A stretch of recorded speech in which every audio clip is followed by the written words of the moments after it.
Welcome in, everyone, to the Football Addicts Anonymous podcast. My last show in Athens for a little bit. You staying another week? I wish I could afford it. But anyways, crazy week 18 of NFL action wrapped up last night with the Chargers and Raiders. Did you sweat a little bit? Did you ever think it was going to end in a tie? No, I did not. I said the heart attack count was probably at around 25 yesterday between the Steelers game and that game last night. But before we get into NFL action, I forgot to put this on the Friday show. I was on by myself, but I assumed we were all going to pick North Dakota State anyways. 100%. So let's talk about the FCS National Championship on Saturday, kicked off before the NFL games. Number 3, North Dakota State, they're 9th in 11 years. 38-10 blowout of number 7 Montana State in Frisco, Texas. Tommy Mellott got injured early in the first quarter, really detrimental to the Montana State offense. And they just couldn't stop the run game of North Dakota State, like North Dakota State's been doing all year. I think he definitely would have made a difference in the score, as in maybe they don't get trounced. Because at one point it was 35-0. Yeah. Before Montana State scored. And, maybe it would have been a 14-point game. I don't think Montana State would have won even with him healthy the entire game, but it would have been more competitive. And that goes back to, it's easy to say since we didn't put it up, like we would have picked NDSU, but we would have 9 championships in 11 years. They are the gold standard in FCS, and everybody's trying to take them down. Yeah, and then next closest is, I believe, Georgia Southern is the second most FCS titles now at the FBS level. They have 6. Mm-hmm. And then the next one is Youngstown State with 4. Yeah. And Youngstown State, when I was growing up, was the gold standard of this division. Yeah. So North Dakota State, 380 rushing yards. Just complete dominance on the ground. What's crazy, they had that many rushing yards. There's a lot of big plays, though, because they only had 7 more minutes of possession. But yeah, again, Cam Miller didn't have to do much. He's not like the previous couple quarterbacks that they've had in Trey Lance and Carson Wentz, where they were able to win the game if you needed them to. Right. I don't think that Cam Miller could have won the game by himself if they needed him to. It's just, I think the real national championship was in the semifinal when they played James Madison. I think James Madison was by far their biggest contender. And now I don't even know who's going to be there. James Madison, Sam Houston State, they're gone. I mean, I don't know when they're moving up. They're just going to keep dominating with all those people out. Yeah. They're moving up. So I don't know. I mean, Montana State could be there. Mellott is a freshman. James Madison goes to the AAC, right?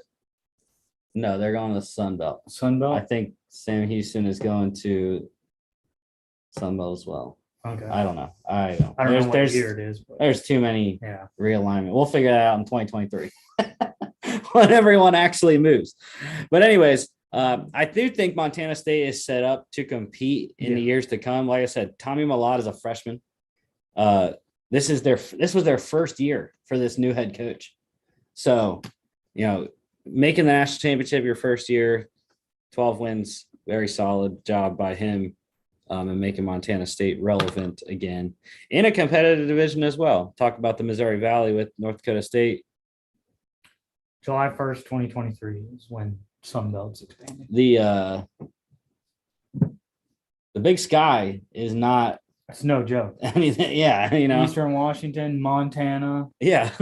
So those are definitely going to be the two, I think. Don't they have Weber State in there?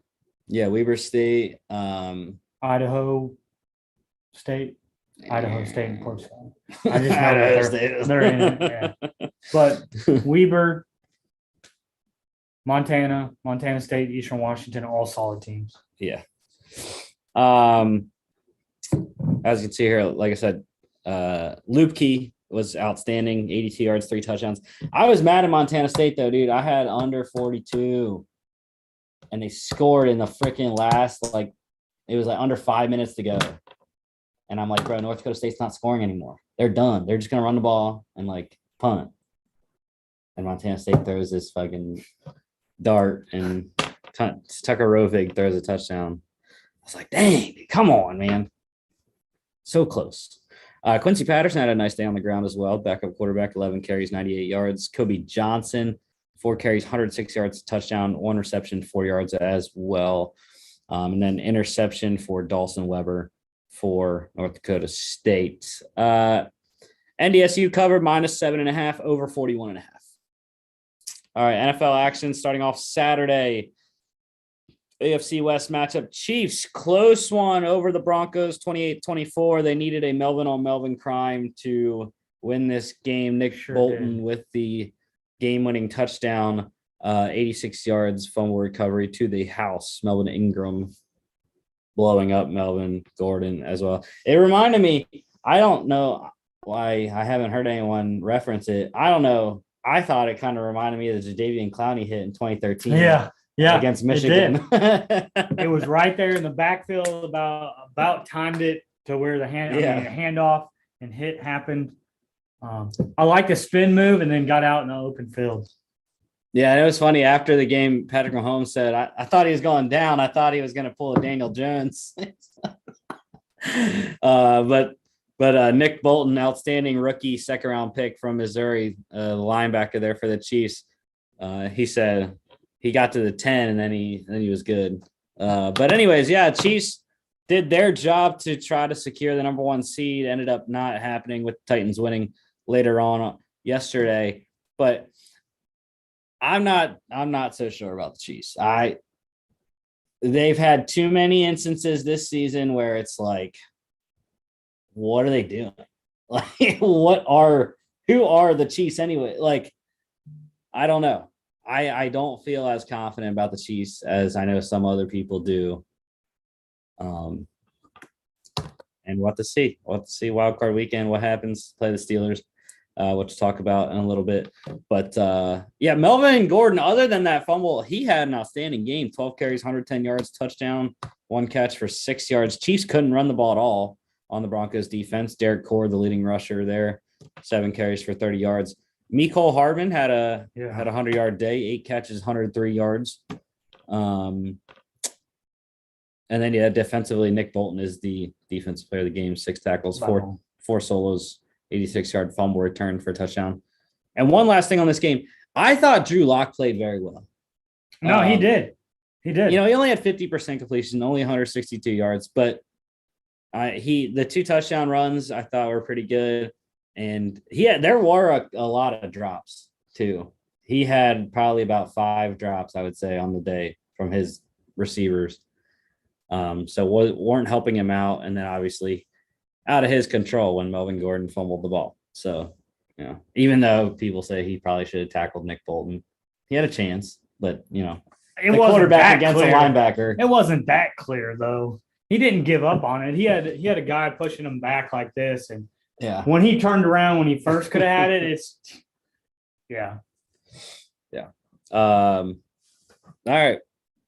Broncos cover plus 11.5, over 44.5. Cowboys 51-26 over the Eagles in Philly. And the Eagles, congratulations, Cowboys. You dominated the Eagles backups. Great job. Great. You get a participation medal. Good for you. Dak Prescott broke Tony Romo's single season passing touchdown record with his 37th touchdown on the season. First time ever throwing 5 touchdowns in a game. And again, the Eagles, I commend them. Gardner Minshew, I thought, played well. The second half wasn't very good, but it was 17-17. And then the Cowboys pulled away, but they scored first. And I've always been a Minshew fan. I think he's a great backup to have, even, part-time starter if a team needed it. I'm not saying he couldn't be a full-time starter in the right situation. He had some good games with a bad Jacksonville team, but I'm going to hone in more on Ezekiel. He hasn't looked good since his last good year. It's been almost 2 years now since he had a solid season. I saw a graph yesterday that every single season in his career, his yards per game has decreased. It's about half now. He started out like 104.6 yards per game in his rookie season. Now he's only about 52.5 yards per game this year. And I don't know if that's play calling. I don't know if that's injuries on the line. I will say, though, when he gets kind of going, I wouldn't even say those are great numbers this game, not bad numbers. Dak does look better. And even against some non-starters, 21 of 27 and 5 touchdowns is always good for your confidence going into the playoffs. But they're going to play a much better secondary in the Arizona Cardinals. Yeah, they're playing the Rams or 49ers. Yeah. Which is not a good secondary. Not a good second. Sorry. But I'll say this. This is what this is what Howie Roseman does. He gets quarterbacks, whether it's in free agency or the draft, develops them, trades them away, gets draft picks. That's what he does. That's what they said they wanted to do when they had Nick Foles and Carson Wentz there. They said, we're a quarterback factory. That's what we're going to do. We're going to get quarterbacks. We're going to develop them, trade them away, get draft picks for them. And they're going to get a draft pick for Minshew this offseason. I was happy about what Kenneth Gainwell looked like in this game. I thought he was very good, 6.5 yards per carry on 12 carries, scored a touchdown as well. It was the Corey Clement revenge game, unfortunately. 4 catches, 100 yards, and a touchdown in the Super Bowl 52 victory over the Patriots. 7 carries, 58 yards here, 4 catches, 22 yards, and a touchdown as well. And then Cedric Wilson was an outstanding night for him. 5 catches, 119 yards, 2 touchdowns as well. Devontae Smith broke the Eagles single season rookie receiving record. Jackson, 968 to 912 or something like that. Yeah, he had totally. He didn't have to have that many to break it. So it was funny too. Jason Kelsey continued his starting streak, 122 straight starts. I like Jason. He ran out to the huddle, snapped the first play, blocked a little bit, ran back to the sideline. That's all he did. He deserves it though. He's an Eagle through and through, man. Yeah, it's funny. They showed his pregame speech in the facility during the week, and it was like, bleep, bleep, bleep. He's like, I love him. We'll always remember his Super Bowl speech at the Art Museum. Anyways, defensively for this game, I don't know. There's a couple guys here. Should I be a homer and go with the only Eagle guy that's on there? Because he was very good and he was very noticeable in an expanded role. Rookie defensive tackle Milton Williams, 6th rounder out of Louisiana Tech, 3 tackles, 2 solos, 2 tackles for loss, 1 pass deflection, and 1 quarterback hit. He was noticeable in my eyes. I'm gonna go with it. I'll roll with you. You don't want to. It was a close game. It was a go with DeMarcus game. Lawrence. It was a close game till the end. I mean, he did have a great game. If Micah was on there, I would have went with Micah just because I like him. Yeah, Micah Parsons out with COVID in this game. Dalton Schultz also scoring twice as well. The Cowboys covered minus 6 over 46.5. Cowboys by themselves. Yesterday, all right, where the craziness started. 1:00. This was a win and stay alive game for both teams. Steelers getting it done in overtime, 16-13. Chris Boswell game-winning field goal there. But this was vintage Ben Roethlisberger. I mean, marched down the field with 3:03 left, 3:13 left. Gave the Ravens back the ball, but I mean, he did what he had to do. Scored a touchdown, got us to 13-10. Ravens got the ball back. Tyler Huntley with the big run, set Justin Tucker up, and obviously the most accurate kicker, probably the best kicker in NFL history, Justin Tucker, hits the game-tying field goal, send it to OT. Steelers lose the toss. Big Ben called That heads. was huge. That was huge, though, getting a stop. And, the defense got the stop that they needed, made them punt the ball. What does Big Ben do? Drives down. And not just drives down, converts a 4th and 8. Yep. Huge. From the Ravens 46-ish, around that area. They're just out of field goal range, and they weren't going to kick a 62-yard or whatever it was because of the rain and wind. So 4th and 8, they converted to Deontay Johnson and then set it up the next play. Najee Harris got another reception, ran for another first down. They felt good, set Chris Boswell up, kicked it. Steelers go to the playoffs. A few things went through my mind when watching this game. At some points, I was like, man, Tyler Huntley is doing a phenomenal job starting, playing poised. But then you look and he had 2 interceptions and a fumble. And so do you go, okay, if Lamar is playing, does he win it with his legs just a little bit more? I'm not so sure. I think this team was exactly the same with either one of them starting. And so what does that mean moving forward for Lamar Jackson? Assuredly, a former MVP is not getting knocked off because of his backup. Second thing was, man, all these records are being broken because of this extra game. We talked about it at lunch. Mr. TJ Watt, took 15 games to tie the record. We both were like, can you get one more, please? Well, he should have. He should have had, because initially, early on in the game, everyone thought he tied it because he got a sack. Yeah. But the stupid statisticians changed it to an aborted play and a forced fumble by TJ Watt instead of a sack and a forced fumble. That should have been his one later should have been the breaker. The 2 people that I thought won this game besides Roethlisberger, I don't even look at Roethlisberger's numbers. It was just the way that he played when you needed him to play. I thought, Claypool had himself a game. You're going to say, oh, it's only 37 yards, but he also had 33 yards on the ground, and he had a couple of big time receptions when I thought the ball was a little low, maybe a little high. And then Cameron Hayward, besides Watt, I thought just had a phenomenal day with 6 tackles, 6 solos, 1 sack, 2 tackles for a loss, and a quarterback hit.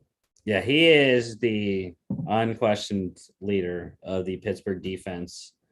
TJ Watt's the playmaker and the number 2. But Cameron Hayward is the longest tenured defensive player that they have, and he is by far the biggest leader that they have on defense. And TJ Watt's my play of the game. 5 tackles, 3 solos, sack, tackle for loss, pass deflection, 3 quarterback hits. Mark Andrews, 16 freaking targets, man. That's crazy. And I mean, Huntley missed him a bunch. Oh yeah. That's why, when I was watching this, to me, it's Lamar isn't the most accurate passer. And so do they win this with Lamar? But it just looked the same. Like, he's going after the same targets. Then I'm going to try to make a play with my legs. And so it was, I think the score would have been the same no matter who was under center. I think it would have been low scoring and who had the ball last or who got 1 extra stop. Yeah, also want to point out Latavius Murray, great game for him. 16 carries, 150 yards, and a touchdown as well. Yeah, Tyler Huntley, 3 turnovers here. Steelers cover +3 under 40.5. It was just I think it'll be interesting. This is an AFC North. That's a game. It was an AFC North game. It was rainy, windy, low scoring, defensive battle. You know what I told myself? I get why you didn't want to drive on Sunday. I'll give you that just for this game. All right. The other AFC North game didn't mean much in this one. Browns getting the win over the Bengals 21-16. Both, I shouldn't say both teams. Bengals not playing any starters. Browns playing their normal guys. And I will say this I got every single lone wolf right on the Friday show. I just told you I was going with Chris. I was driving and working. And so what I said on Friday, why I went with the Browns, I went with a better quarterback. Case Keenum has been there before. He's been a starter in the NFL when he was with the Vikings. And he's played well. And he played well again in this game, 70.8% completion, 176 yards, 2 touchdowns. Got a big boost. Dearness Johnson, that man is going to get paid. 25 carries, 123 yards, and a touchdown. Every single time he's got an opportunity to get starters reps, he is just shined. And it's crazy that he hasn't been able, or no one has traded for him or, signed him yet. You know, a team that I think could have benefited from him. They got Sonny Michel, but I think he'd look good in the LA. Hey, Akers just returned this week.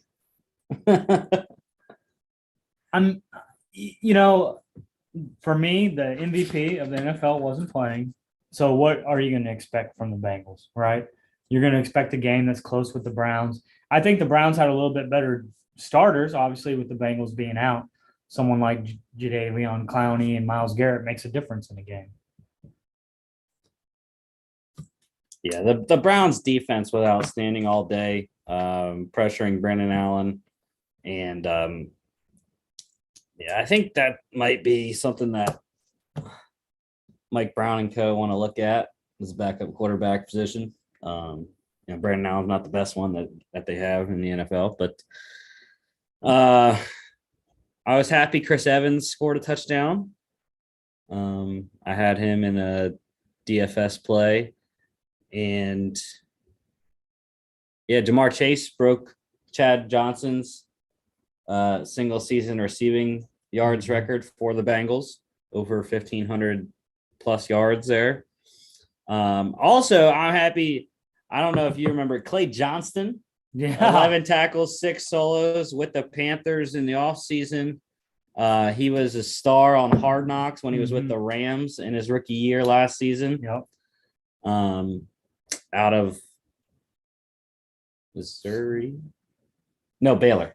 That's right. Baylor. Out of Baylor. Big 12 school. Yeah. I don't know. The defensive player of the game, it's tough, man. Clowney had a good game. Garrett had a good game. Bengals, Trayvon Henderson, the safety, had 4 tackles, 2 solos, 29-yard fumble return for a touchdown. I'm impartial to the defensive touchdown. So, I mean, that's every defensive player's dream, isn't it? Get to the end zone. I mean, Jacob Phillips, too. Browns had a fantastic. As a cornerback, I always wanted to do that. Browns had a great game on defense. And I'm happy to say I had the under in this game. Bengals went for 2 on their last touchdown and didn't get it to secure the under at 37 points. The under was at 38. So. Nice. We were sweating that one at the end when the Bengals scored there. But Bengals covered plus 6.5 and under 38, like I said, hit there.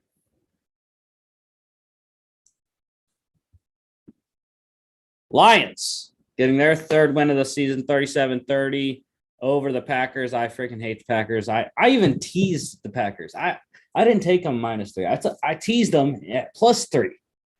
They still didn't cover. Jared Goff didn't turn the ball over. Pretty good day for him. Aaron Rodgers only played the first half. And completed 14 of 18. Yeah. 2 touchdowns. Jordan Love. Is it too early to say that was a bad draft pick? I mean, it's hard to look at it when you look at Rodgers versus his stats, because of the experience differential and whatnot. Still the same Lions team on the field, though. Right. But it wasn't the same. It wasn't the same wide receivers and line. They took everyone out. That's true. So I thought he did okay. The 2 interceptions were pretty bad. I will say that. I remember both. And that's what one was a tip. And the other one was just a bad throw. It was trying to fit it into a small window off the receiver's hands and tipped up and picked. But so where does this leave the Lions in the pick standings? Because they won, they secured the number 2 pick. which they're going to take their hometown defensive end. Depends. Which we don't know which one's going to go 1 and 2. Thibodeau or Hutchinson. Hutchinson's too small, in my opinion. Take it or leave it. So we'll see. We'll see who they go with. But yeah, no Aaron Jones for this game. Patrick Taylor scored his first career touchdown there with the Packers. Swift scored. It was crazy. We had a lot of pretty good performances by Georgia players this weekend. I will say that in the NFL. Sure did. Finally. Amon-Ra St. Brown continued. I mean, what a find by GM Brad Holmes in the second round. 8 receptions, 109 yards, a touchdown. He's gone over 8 receptions, I think, the last 6 games of the season. And over 80 yards, I believe it is. He scored in like 4 of the last 5. He is their number 1 receiver going forward. I mean, and they have, when you look at it, they have a pretty solid foundation. You have Swift and St. Brown on offense. You got the 2 tackles, Decker and Vaitai. Vaitai, or not Vaitai. Yeah, Decker and Sewell. Mm-hmm. And you got Ragnow at center. I think the offense is pretty good. They have to shore up the defense. They got to get. Do they have to get a quarterback? I think they're in the correct division. When you look at it, Rodgers isn't going to be there. Even if he stays, he's only a couple more years. Yeah, from now, right? And you have the Bears that are going through transitions, and now the Vikings. I think they found a coach to create the culture that they want there. Blue collar, hardworking city. And you have DeAndre Swift, and you have a great find that you just talked about, and your tight end comes back. I think they're fine, especially in that division. Yeah, you're right. I didn't even mention Hawk, man. Hawk is something else too at tight end. Yeah. And I mean, Amon St. Brown, he's doing it with Hawk out. If they can find a quarterback, what does that mean when a tight end does? And you can't just go, okay, we're trying to cover this guy. We got to cover this guy. And if Swift gets healthy and progresses, they can find a quarterback, though. That's the question. Can they find a quarterback that isn't Jared Goff? Khalif Raymond also had a 100-yard day here, 4 catches, 101 yards, and a touchdown on a trick play thrown by Tom Kennedy. 1 of 1 for 75 yards and a touchdown there. And defensively, I'm going to go with Lions linebacker Julian Okwara. 3 tackles, all of them solos. 2 sacks, 2 quarterback hits. Tracy Walker had a pretty good game for them as well.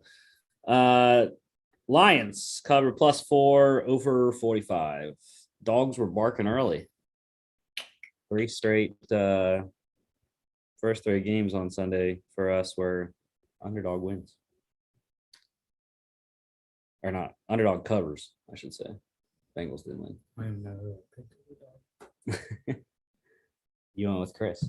So where we picked? I don't remember what he picked. Anyways, the other NFC North matchup here, Vikings 31-17 over the Bears, sending Matt Nagy packing. Sure did. Andy Dalton, actually, I mean, when you look at it, I mean, come on. That's not pretty. Yeah. Well, he threw 2 interceptions. That was. But you asked him to throw it 48 times. True. Well, he is the red rifle, Yeah, buddy. But Kirk Cousins had a fantastic game. 253 touchdowns, 63.6% completion. If you ask me to throw 22 times and they're that wide open, I probably have a good game too. Yeah. I mean, all his receivers, you look at it, all his receivers were great. Justin Jefferson, Amir Smith-Marset, KJ Osborne, we all scored. Here's my thing. We talk about like the Bears having a good defense for anybody that steps in. Go get Fangio as DC if you get hired as the coach.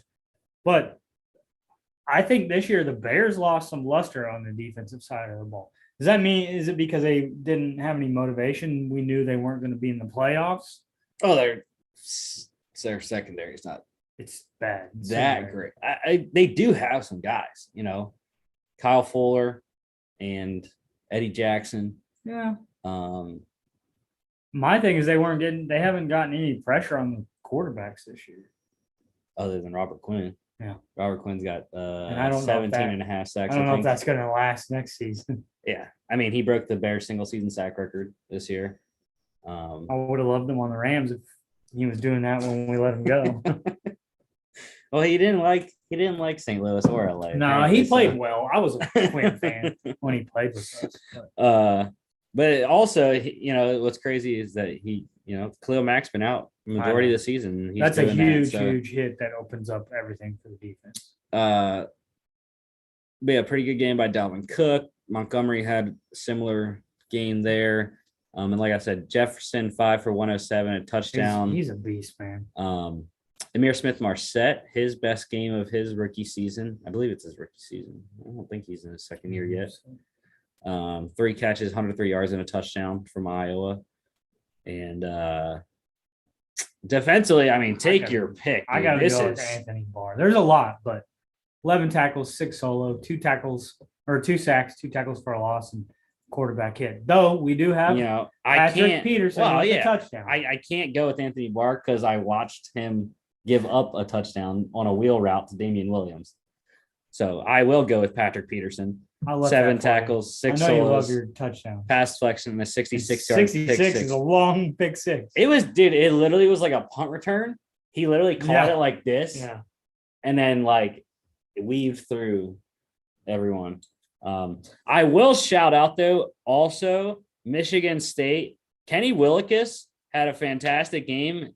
I don't know, he has never shown up here. 3 tackles, 2 solos, 2 sacks, 2 tackles for loss, pass deflection, and 3 quarterback hits on Andy Dalton. Great game from Michigan State alum there. That's vintage. That's vintage Patrick Peterson. The Vikings cover -3.5 and over 45. NFC East, Washington football team, 22-7. What a game. Crushing of the Giants. I was on the edge of my seat this entire game going, whoa, look at all the action. Said no one ever watching football. Hey, I was sweating this game out. I thought Washington -7 was the lock of the freaking century.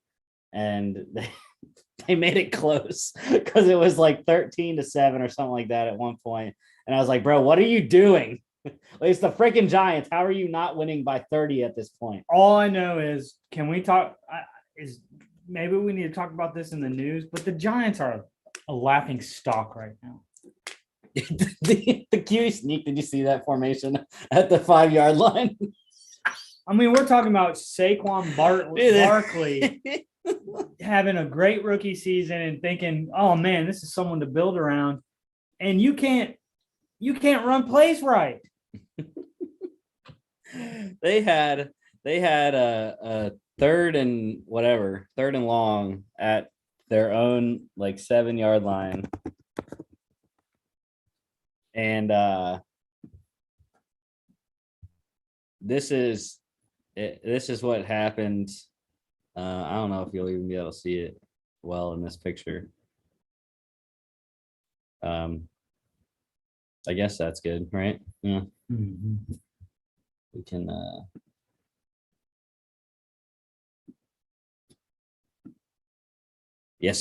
so this right here, this is what happened on the QE sneak. 3rd and 9 from their own 4-yard line.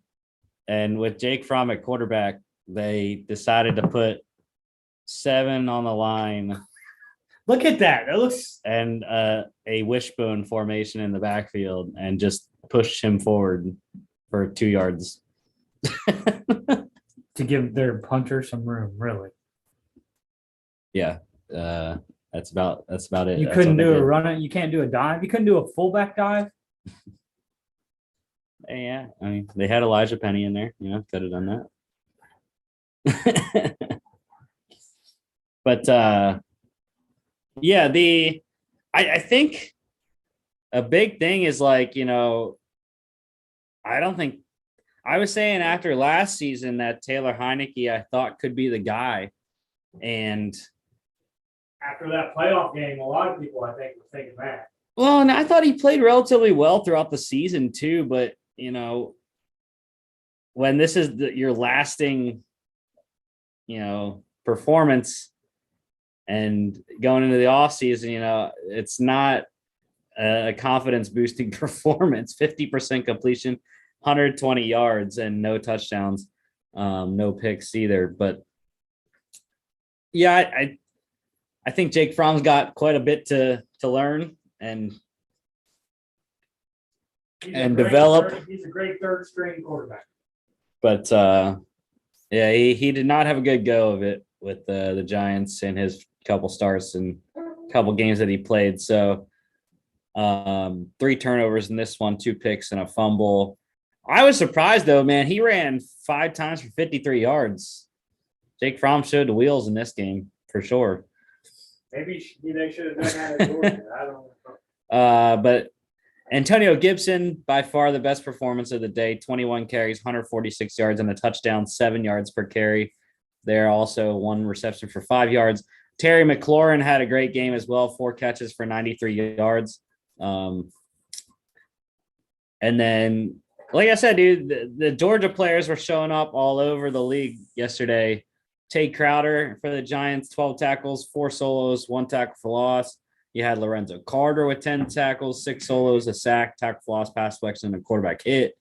But I'm going to go with Bobby McCain. No tackles, but he did have 3 pass deflections, 2 picks, and a 30-yard pick 6. I would definitely go with that. 2 picks and a touchdown. That's a great day. Washington covered -6 and under 36.5. They go out. Washington football team goes out a winner. Their last game as the football team. We'll find out before Super Bowl. February 2nd, 2022. Yes. 2s are wild. I hear it's not a name that anyone proposed either. It's going to be the Commanders. I could see that by far, 100%. They had 3 stars on the sleeve when they showed the preview video, so that's why. I didn't see the video. It's like 7. That's 100%. It's like 7 minutes long, bro. 100% Commanders. Then. It's like Doug Williams or talking. Generals. Doug Williams talking a lot. They had Joe Gibbs on there talking a little bit. Ron Rivera was on there. Commanders or Generals, one of the 2. Yeah. Okay. So, hey, Jags. I love this. Getting the Steelers to the playoffs, 26-11, and the Colts have still not beaten the Jaguars in Jacksonville since 2014 when Andrew Luck was our quarterback. Listen, I see the score of this game, right? I didn't watch this game. I'm like, whatever. And then I go, wait, the Colts have a playoff bid online right here. And I'm like, because I thought when I saw the score, when they were down, like I saw it when it was 14-something. 14-3, 14-0. I think it started 14-3. And I said, everybody's rested. And I go, wait. No. The Colts have a playoff bid online. And I turn it on, and I'm like, this is happening. This is really happening. And they dominated them. Yeah, the defense was outstanding for Jacksonville. Trevor Lawrence didn't turn it over. That's huge. That's the biggest thing, that issue of Trevor Lawrence this season was his turnovers. He did not turn it over against a pretty good Colts defense. And Carson Wentz did exactly what they wanted him not to do. That was one of the biggest talking points going into the game. They're like, we don't want Carson Wentz to think he has to do more than he has to win the game, and he did. He threw a pick, got stripped, held on to it too long. It didn't have to be a home run play in my that's what it doesn't have to be big chunks. Take what the defense gives you. And you can see Taylor was effective. Yeah. 5.1 yards per carry. I think they probably went away from that a little too much. I mean, you're playing from behind, but still. Yeah, they got down 16-3. If he's chunking up yardage, though, he can still bring you back. I'm not in the whole bandwagon that you have to throw it more than you run it if you're behind. If you're averaging 5.1, he can get you first down yardage to get into scoring position. Rushing touchdowns leader as well. How about the game for Rykel Armstead? He hasn't been back.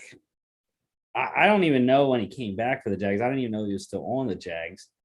But 9 carries, 52 yards, 2 catches, 10 yards. Their leading rusher of the game. Marvin Jones got an incentive. Yep. He made some money this game by, I believe, catches. I think he needed a certain number of catches to get money. That was a big thing in week 18 was incentive city. They were throwing money around like crazy. Which, you're becoming a lawyer and you're going to get into the front office of NFL workings. With this extra game, you can throw a lot of get people to come play with you and say that last game we'll throw you a bunch of incentive and then it won't hit the cap. Yeah. The touchdown to Marvin Jones though was absolutely phenomenal by Trevor Lawrence.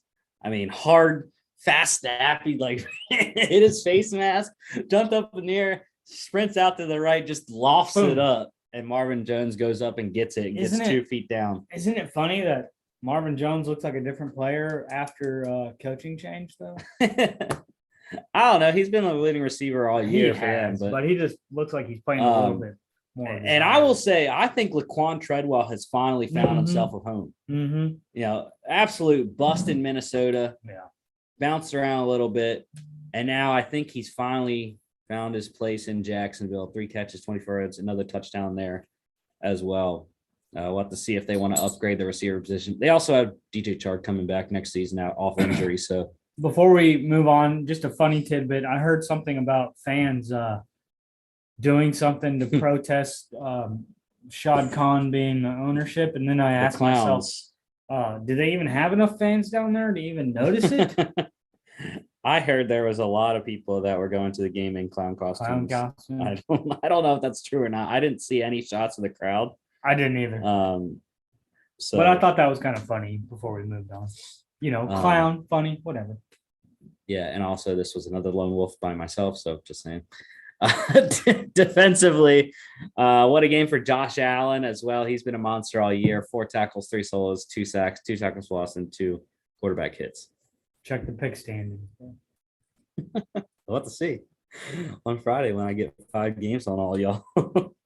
The Jags cover plus 14. What a day.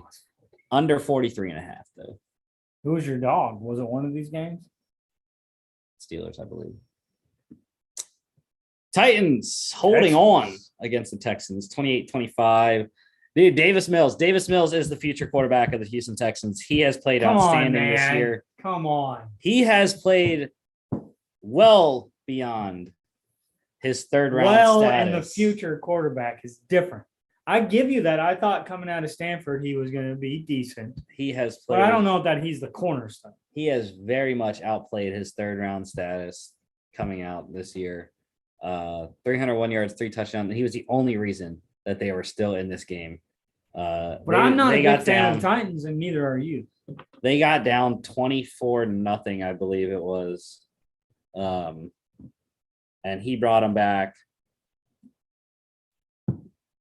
to make it. Or no, it was 21-0. Yeah, 21-0 after at halftime. Brought them back, got it to 21-18, and then they just couldn't. They didn't have enough time at the end to get another score. The 3 things I have for the Titans moving forward, because obviously they're going to be in the playoffs. They're 12-5, got a good seed. Are they different when AJ Brown and Julio play together, and they haven't had a lot of games? And are we going to see Derrick Henry? Yeah, Derrick Henry will be back for their divisional round playoff game. This was Julio's first touchdown as a Titan. Mm-hmm. That's hard to think of. That's crazy. I mean, he's been hurt. It is. He's been hurt. How many touchdowns? He doesn't score. He always had yards, but he didn't have good red zone numbers. He is terrible at scoring touchdowns. One, I would have thought he would have had more than one this season. AJ Brown has been a monster for Tennessee the last couple of weeks, but how about the game from Danny Amendola? 7 catches, 113 yards, 2 touchdowns. Your former boy with the Rams. Former Ram and the former Patriot, man. With so many concussions, hey, it's crazy to think that he's still in the league. You know what? He's my boy too. He was an Eagle before he was a Ram. He was. He's bounced around. He's had some injuries, but he's had great seasons too. Yeah, he was a catalyst for the Texans trying to make the comeback in this game. And defensively, I don't know. Kyle Pecco for the Titans, I guess. 2 tackles, 2 solos, 1 sack, 2 tackles lost, and a quarterback hit. Yeah, he's Bill Matata's cousin. So, Pecco. Back to my question before we move on. Are the Titans fraud or for real? They're a fraud. I mean, when you look at who they played. All right. So for one, their division, it wasn't terrible. That great. They're the 2 of the worst teams in the NFL in the Jags and Texans. And they swept the Colts, which we know not a playoff team. And someone gifted them an interception at one. But look, they got destroyed by the Cardinals week 1, who's a playoff team. They only beat the Seahawks by 3 points, had to go to overtime to do that. And then they lose to the Jets in overtime. They did beat the Bills on a fluke Josh Allen slip on 4th and 1. They did blow out the Chiefs, but that was when the Chiefs were playing like crap early in the season. They beat your Rams, which was a good win. They did beat the Saints, but only by 2 points. They lost the first game to the Texans. I know. This, to me, is the hardest team to pick in the playoffs. They got annihilated by the Patriots. They lost to the Steelers. Playoff team. And they had to come all the way back against the Niners on an A.J. Brown playoff team monster game. And then they annihilated the Dolphins. I don't know how to pick them moving forward. They're the most mysterious team to me. Even though Ryan Tannehill had 4 touchdowns, no turnovers in this game, I do not think that. So when you look at it, when you look at who they're more than likely going to have to play, right? So the wild cards, if all the favorites win, they would have to play the Cincinnati Bengals. You're telling me I like the Bengals skill position players. I'm telling you. You're telling me that the Titans secondary is going to be able to hold up against Jamar Chase, T. Higgins, and Tyler Boyd. Yeah, no. I'm just saying. That's why I asked you, fake or for real. That's the fun thing I think to talk about in the podcast more than anything. Moving into the playoffs, are these teams for real or are they division product? It was a good revenge game as well for Zach Cunningham against his former team that drafted him. Texans, 10 tackles, 7 solos, and 2 tackles for loss as well. Texans did cover, though, plus 11 over 43. I made us talk about that one. Way too long. Bucks rolling the Panthers 41-17 in Tampa. Tom Brady, 326, 3 touchdowns, no turnovers. And so the Panthers, they started out fantastic. I know. The 3rd straight game they scored on the opening drive. This time it's a touchdown. In the last 2 games they had field goals in their opening drive. So they're really good at scripting the first drive. Chuba Hubbard scores. Sam Darnold looking pretty good. And then it all goes downhill. Bucks scored like 24 unanswered. And Tom Brady missed 8 freaking passes. That's it. Yeah. And the defense looked good. I mean, there's not much to talk about this. I think Chuba has a spot in the NFL. I think he's got talent. If you can get McCaffrey healthy with him, I think that's a great 1-2 combo to share snaps. Yeah. You get somebody that maybe is a little bit stronger. But for me, the Panthers have to figure out the quarterback position. And I've been told 1,000 times they're just going to eat Sam Darnold's money for next year because there's only 1 year and he's off the books. But it's $22 million for 1 year, I think. It's really high. I can tell you how to fix the Panthers. I keep Sam Darnold, even at his salary. That's fine. We trade 2 first-round picks and Christian McCaffrey to the Houston Texans for Deshaun Watson. I don't doubt. I would not be mad at you for that. I would not be mad at you for that. Go ahead. Because we've seen running backs I hate to say it, we have seen running backs get replaced. Well, he's only played 10 games last 2 years combined. I know.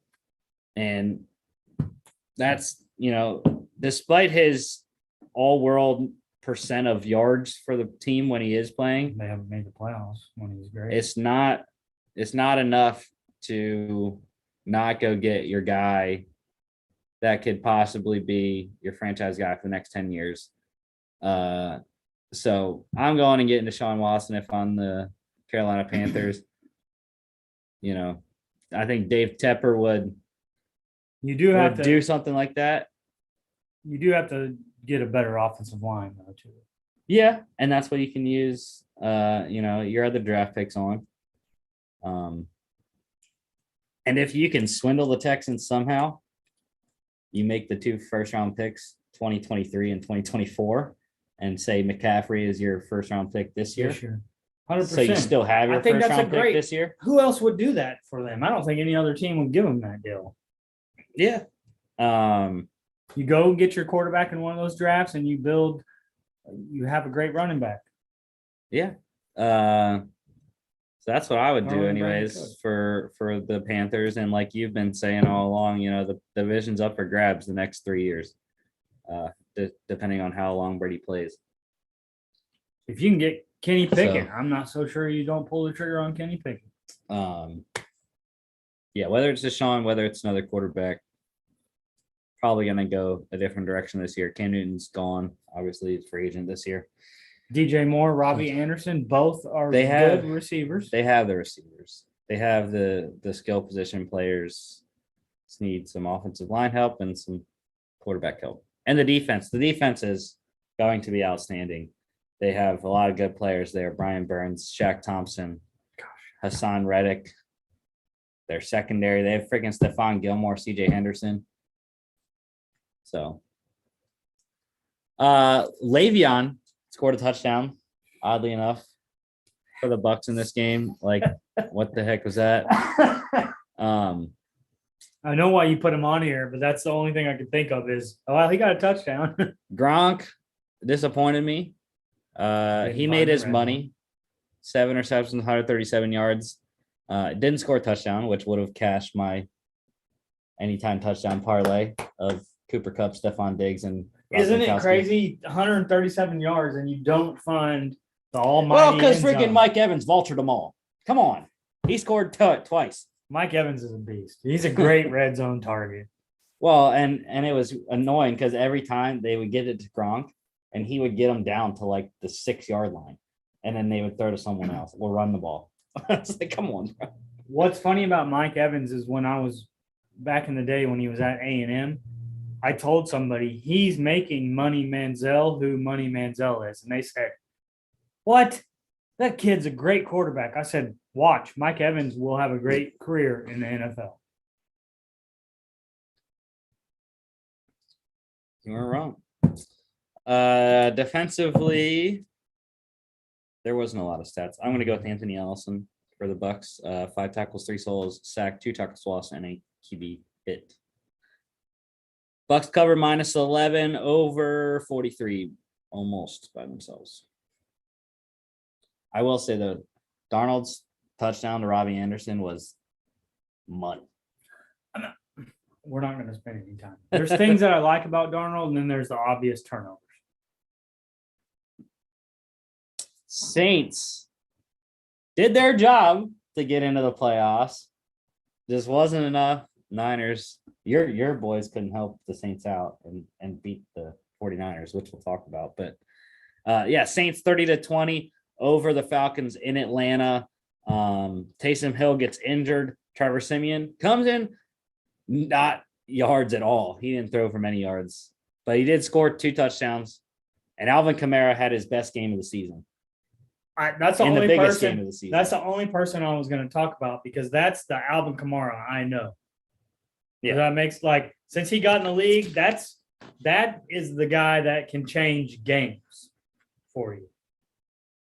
Yeah, for sure. I mean, like I said, best game of the year in the biggest game of the year for the Saints when they had to have it, especially when Taysom went down. 30 carries, 146 yards, 2 catches, and 16 yards.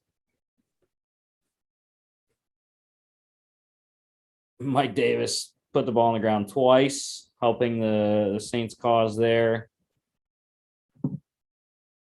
And good for Quadri Olison scoring a touchdown in his only carry. And Russell Gage, monster day for him for the Falcons. 9 carries, 9 receptions, 126 yards, and a touchdown on 13 targets. Traquan had a fantastic touchdown reception off his helmet. He stuck that to his helmet there. And defensively, Cameron Jordan. I mean, the man is just a monster. He's been lights out. What a revelation coming to New Orleans, though. Yeah. 2 tackles, 1 solo, 1 sack, a tackle for loss, 2 pass deflections, and a quarterback hit.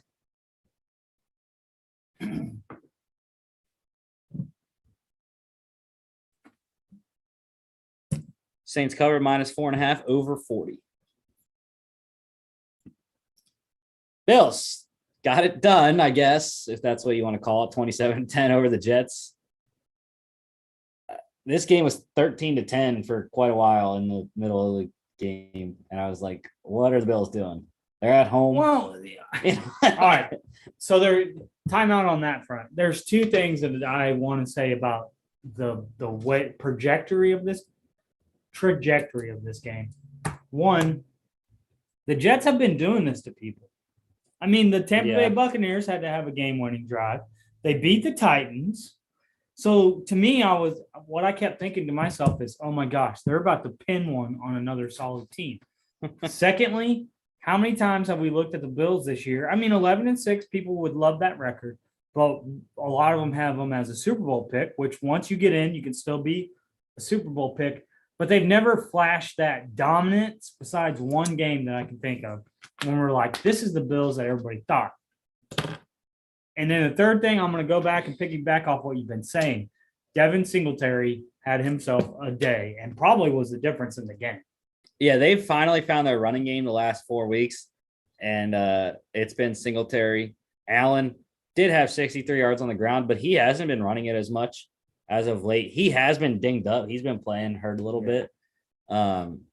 So I still believe in the Bills, and I will pose this question, though. Does it matter that they're winning? No. Closely or, I mean, not clean. I hate to say this, but it's a famous line from a movie that's made 9 freaking movies, I think. You win by an inch or you win by a mile. A win is a win. That's Mr. Toretto, Fast and the Furious. You get into the playoffs, and everybody's been talking about them having the one defense. And I still think Allen can win you ball games, whether that's with his legs or he just finds Stephon Diggs. So they're not a team that I would want to match up against. And I think if they get to play the Chiefs again, they're going to beat them in Kansas City. Like they lost last year in the divisional round. But Michael Carter, the Jets didn't have anything on offense all day. Struggled to run the ball, as you can see. Zach Wilson was the leading rusher for the Jets, 24 yards on 2 carries. And he was terrible passing the ball. Absolutely atrocious. 35%, 87 yards and a touchdown. Diggs had a nice day, 9 for 81 and a touchdown. Keelan Cole scored. Gabriel Davis also got 14 targets for some reason. That's a lot of targets. With only 3 receptions. Oh, yeah. Defensively, the Bills had a great day on defense. I mean, look at all the guys we got down there. I'm going to go with defense tackle, though, Ed Oliver. 4 tackles, 2 solos, 1.5 sacks, 2 tackles for loss, and 3 quarterback hits. So, hear me out. And this is just because of the rookie quarterback play in this game made me think of this. Everybody talking about this being a bad quarterback draft. And it pales in comparisons to last year's. And I know that when quarterbacks get drafted in the first round, the team needs them. But I'm not sold on this being one of the best quarterback drafts ever. I think that every quarterback besides maybe 1 or 2 has to show us that they're going to have a prolonged career, whether that's Fields, Wilson, We don't know a whole lot about Trey because Garoppolo and him have split more time than the other ones. Is Lawrence a product of, does he need a better coach to build around him? Mac Jones, we know that's what's capable. So I'm telling you right now, I think there's one or two quarterbacks in this draft, even though they're not going to be a top 10 pick, maybe better than the quarterbacks that were drafted this year.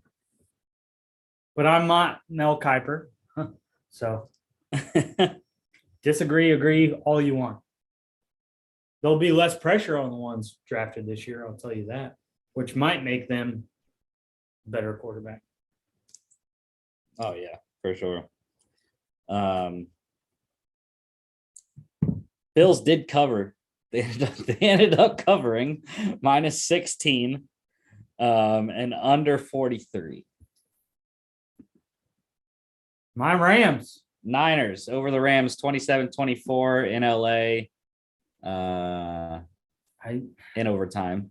I don't know what to think about this game because it started off well. 17-0. And then Rams were up. If you watch any news, George Kittle told you what happened. Have to give it to Jimmy Garoppolo.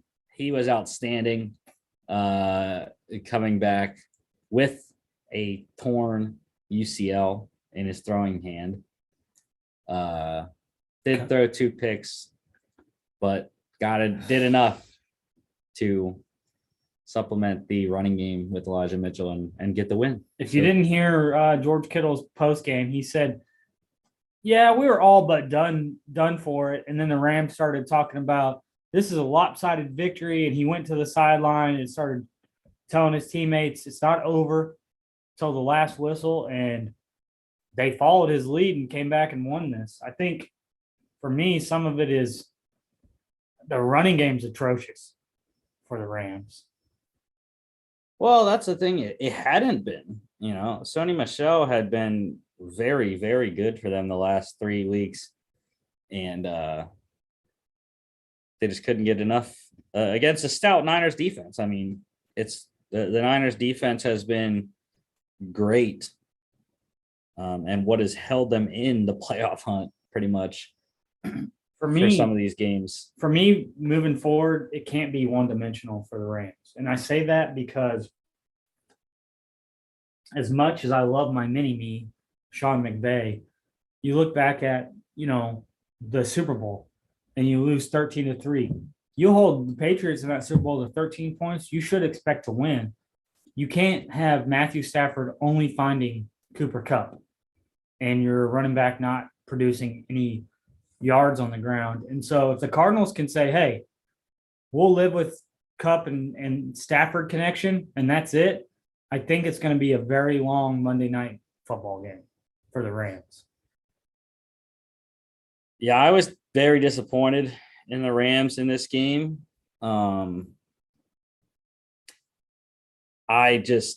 If I was Sean McVay, I would have made sure I did everything in my power.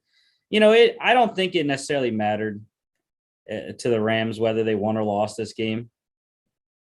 It probably did a little bit. They got to win the division. But at the same time, you're already in the playoffs regardless. You just don't know what seed you're going to be, whether you win the division or you got to go on the road as a wild card. So I would have done everything in my power to get Cooper Kupp the receptions record and the yardage record, because he wasn't far off on the yards. He was 5 off of the receptions record, 4 to tie. But, that's what my biggest thing from this game. I was very disappointed. Cooper Kupp did not break either record. Even though I kept getting in, people keep saying, well, he had an extra game. But so what? That's not his fault. It's the he NFL, didn't make the rules. The NFL and the NFLPA. And he was very gracious about it in every step and every way. He talked about the people that came before him. Yeah, I mean, you can play the games. That's what you got to do. So it's still going to stand as a record if you break a record, no matter how many games you play. But anyway, 7 catches, 118 yards and a touchdown there. Brandon Ayuk, 6 for 107. And the day for Deebo Samuel, he did absolutely everything. 4 catches, 95 yards. He ran it 8 times for 45 yards and a touchdown, had the most rushing touchdowns by a receiver, I believe, in NFL history in a season. 8, I think it was, he ended up with. He's had himself a season. And then he also threw a touchdown to Jawan Jennings, 24 yards for a touchdown. And Jawan Jennings had a day out of nowhere. Second year, I believe, out of Tennessee. 6 catches, 94 yards, and 2 touchdowns. Tyler Higbee scored twice. One of them should have went to freaking Cooper Kupp. I needed him to score twice. Not that he got the yards or receptions that I needed him anyways, but and defensively, Bosa and Armstead. I mean, Armstead, though, is my guy. 7 tackles, 4 solos, 2.5 sacks, 2 tackles for loss, and 3 quarterback hits. But yeah, him and Bosa were just wrecking the Rams' offensive line all day. That's why Stafford struggled. Yep. I still say, though, the last throw of the game, that was a pick. I'm still blaming it on Odell. I don't think he tracked the ball well while it was in the air. He's been known to have that. Niners cover +3 over 46.5. Hey, but you know what, though? Von Miller's working out for y'all so far. He's having pretty good games. He looks revived. Dolphins. Woo! Man, I don't getting it done over the Pats, 33-24. That's not even the big news.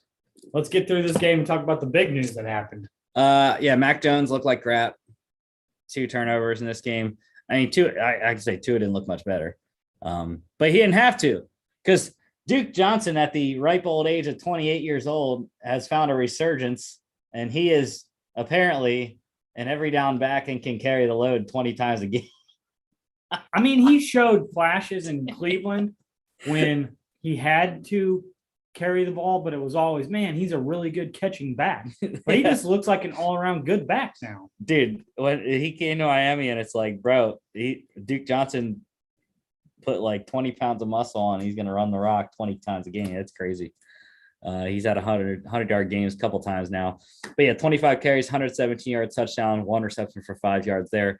Brandon Bolden for the Patriots scoring twice, once on the ground, once receiving. Damian Harris continues to score touchdowns. And Jalen Waddle breaking the single-season rookie receptions record. Anquan Bolden, he passed in this game. Only needed 3, got 5 catches for 27 yards and a touchdown. Defensively, I'm going with Xavier Howard. 3 tackles, all of them solo, a pass selection, that 37-yard pick 6 off of Mac Jones. He's a great cornerback. It's easy to say. And Bill Belichick now 9-13 in Miami in his career.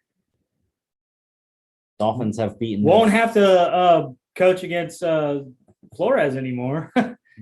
Right now. Dolphins have beaten the Patriots 4 out of the last 6 games. And you know what's crazy? Dolphins swept the Patriots this year. They beat them week 1 in New England, 17-16. Somehow Judge is still coaching. And you know what's crazy? I picked the Dolphins both times they played the Patriots. I did too. I don't know what you picked week 1, right? I did in week 1. Not fair to say I did this week because I don't even know who picked. All right, Dolphins cover +6 over 41. NFC How West. About that last game as Wilson and Seahawks 38-30. Carroll. Yeah, I lost money on the Cardinals. I live bet them money line. Is like I don't understand how you don't beat the Seahawks, dude. Bro, Rashad Penny had himself a day. Well, he's been having himself a day. I know, but 190 yards? The last month of the season, Rashad Penny has probably put up close to 500, 600 rushing yards in the last 4 or 5 games. And he's finally showing that he was worth the first round pick that they spent on him in 2019 or 2018. So yeah, 23 carries, 190 yards and a touchdown. James both of the running backs touchdowns.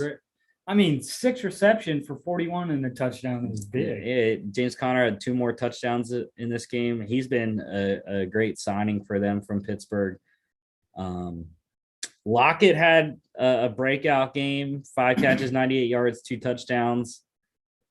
I still got to talk about Zach Ertz too. I mean, you don't think that he could have done this in Philly? Yeah. Well, they had other financial obligations. I just like to see guys that I rooted for at one point still being successful somewhere else. And Zach Ertz has found himself another home. Oh, he should have had a touchdown too. I know. Kyler Murray missed him in the end zone. But yeah, Russ, 4 total touchdowns. He ran one in. He didn't for the first time in I don't know how long.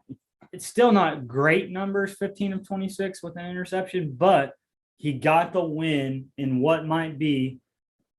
And for me, I don't think there's any coming back to it. We'll see in the NFL news, but there's news about Russell Wilson a little bit, but Cardinals are another one where it's like they're probably going to be the most bet one and done team in the playoffs. I still think they're dangerous, even though you never know in a divisional matchup. So I feel, but they split it this year. It's not like one team swept. So it's 1-1. Tiebreakers coming up on Monday night. So why is it Monday? Is it because they're both on the West Coast? You think? I don't know. Later kickoff. How about Jordan Brooks for the Seahawks? That was going to be mine. 20 tackles, 14 solo. Everywhere. 2 tackles for loss. Everywhere in this game. Yeah, I mean, Bobby Wagner didn't play in this game, so someone else had to step up. But I'm also going to go down to the bottom. Puna Ford had a great game. Carlos Dunlap, the outstanding trade that they got for him last year from the Cincinnati Bengals. I mean, I'm sure the Bengals would love to have him in the playoffs right now. Wouldn't you? Like, he has been a monster for them. Who'd they get back in return? It was just a draft pick. I believe it was a 5.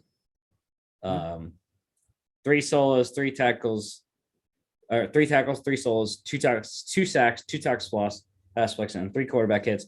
And then I'm also going to mention Zach Allen for the Cardinals, 3 tackles, 2 solos, 2 QB hits, and a 16-yard fumble return for touchdown, first score of the game there. Seahawks plus 5.5, over 48.5, easily 68 points in this game. Last night, Raiders over the Chargers, 35-32 in overtime. Justin Herbert threw it 64 times. That is the number in my mind that keeps this game close. Because if you throw it 64 times a game, you're not blowing any. I hate to say it. People are like, oh, you throw it 64, it should be a lot of points. No, you're asking someone to do a whole lot to win a game. All right. So 383 yards, 3 touchdowns, 1 turnover. It's pretty remarkable having 1 turnover, throwing it 64 times. The rest gave the freaking Raiders the game. You said you were going on a rant. Let's hear it, baby. First off, the pass interference against Zay Jones was absolutely uncalled for. You know, Derek Carr is rolling to the left, throws it all the way out of bounds. Okay. On the opposite side of the end zone. I'm going to chalk that up to, I forget the year. Jaguars, Patriots are playing to go to the Super Bowl. 2017. And there's a pass interference when Brady throws the ball out. Same sideline, though, so not as bad as the opposite end zone. But Brady throws the ball out of bounds, uncatchable. Jaguars get called for pass interference. Patriots go up, and it was 27-24. That was the end of the ball game. Ending score. And I tell people, NFL never wants the Jaguars to be in the Super Bowl. I'm sorry. They're not going to make any money off that. And I mean, it's not like there wasn't contact with the receiver, but the whole part of the thing is it catchable or not? And it's freaking 20 yards away from the receiver. There is no reason that should have been called. We know that the NFL is bad on pass interference calls. I mean, my Rams went to the Super Bowl and we tackled a guy. But yeah, I tweeted out last night at NFL officiating. I said, this is absolutely ridiculous that NFL officiating is this bad on the last game of the season on national television. You cannot have this kind of officiating in a win and in scenario. You can't have it. And I said, hashtag do something, hashtag let the players decide the game. The penalties ended up being Chargers, 10 penalties, 108 yards. Raiders only had 4 for 38. Like, come on. That's absolutely ridiculous. And you can't have the rest deciding a game, especially the last game of the season, like I said, where both teams can get in with a win. Derek Carr did enough. 186 yards, 2 touchdowns. Didn't turn it over. He got a lot of help from Josh Jacobs. 26 carries, 132 yards and a touchdown, 2 catches, 12 yards. I've seen that a lot this season, though. Yeah. Austin Eckler scored twice, once on the ground, once through the air. He had 12 freaking targets. 12 targets in the past game. And that goes back to you and I were talking about this at lunch. I like the word stability and continuity, things that I've talked about, like Bill Cowher in his 19th season, finally getting a Super Bowl with the Steelers. I'm just not buying Staley as the coach of the Chargers. Prove me wrong, because he's not getting fired, in my opinion. And so prove me I'm wrong next season. But if you're in the middle of the season and you're 6-6, I'd switch in the middle of next season. And I will stick to my guns. Brandon Staley is one of the most aggressive coaches in the NFL. And my problem is not him being aggressive. You don't go for it. You just scored the game-tying touchdown. Not win it. Why not win it? And yeah, you're gonna either make the playoffs or you're not.